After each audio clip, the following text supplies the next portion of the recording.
रामकृष्ण हरीची हरी. रामकृष्ण हरी.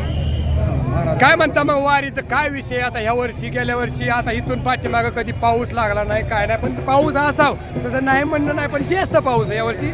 माऊलींचं इतकं हाल झालं की छत्र्या वाटल्या होत्या अक्षरशः उडून गेल्या वारे.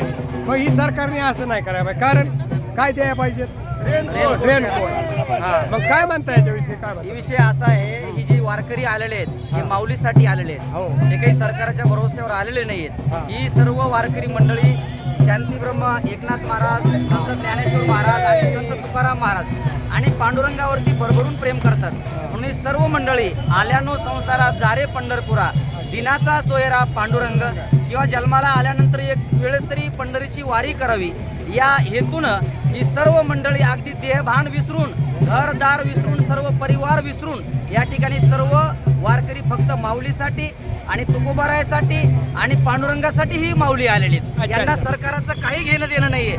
ऊन वारा पाऊस आणि कोणत्याही गोष्टीचा पर्वा न करता ती त्या ठिकाणी या भक्ती सोहळ्यामध्ये आणि पंढरीच्या सुख सोहळ्यामध्ये सर्व दंग झालेली आहेत. म्हणून मी आजच्या प्रसंगी हेच सांगणार आहे की हे हजारो वर्षापासून जी परंपरा चालू आहे, आजही माऊली साक्षात जिवंत आहेत.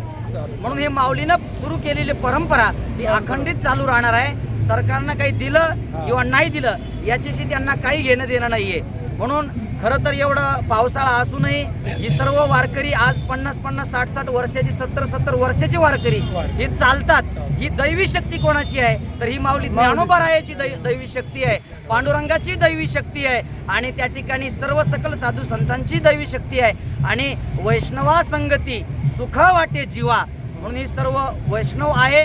म्हणून त्या ठिकाणी या वैष्णवाच्या चरणी मी साष्टांग त्या ठिकाणी नमन करतो. आणि आपण चॅनलच्या लोकांनी आमची मुलाखत घेतली, आपलं सुद्धा खूप खूप धन्यवाद व्यक्त करतो. रामकृष्ण हरी. रामकृष्ण हरी. अजून कुणाला बोलायचं असलं तर बोला. महाराजांनी एकदम तुमचा परिचय सांगा. माझा परिचय, मी भागवताचार्य, युवा कीर्तनकार मोहनदासजी महाराज पैठणकर आणि माझं मूळ गाव जातेगाव, तालुका गेवराई, जिल्हा बीड आणि ही आमची दिंडी जातेगावचीच आहे. आणि मला येण्याचं सौभाग्य का झालं, गावच्या लोकांचं माझ्यावरती प्रेम आहे आणि गावासाठी माणसाने काहीतरी करावं म्हणून मी गावासाठी आणि आमच्या सर्व गावातील जे वारकरी आहेत यांच्यासाठी मी या ठिकाणी या वारीमध्ये कालपासून सहभागी झालेलो आहे आणि त्या ठिकाणी पूर्णपणे मी त्या ठिकाणी वारी करणार आहे. ओके. कधी पैठणला आपण आलात, आपला आश्रम आहे. येतो ना आम्ही पैठणला शिष्टीला. अवश्य शिष्टीला येतो ना. शिष्टी. रामकृष्ण. रामकृष्ण हरी. जय हरी. चला असू दे. जय हरी.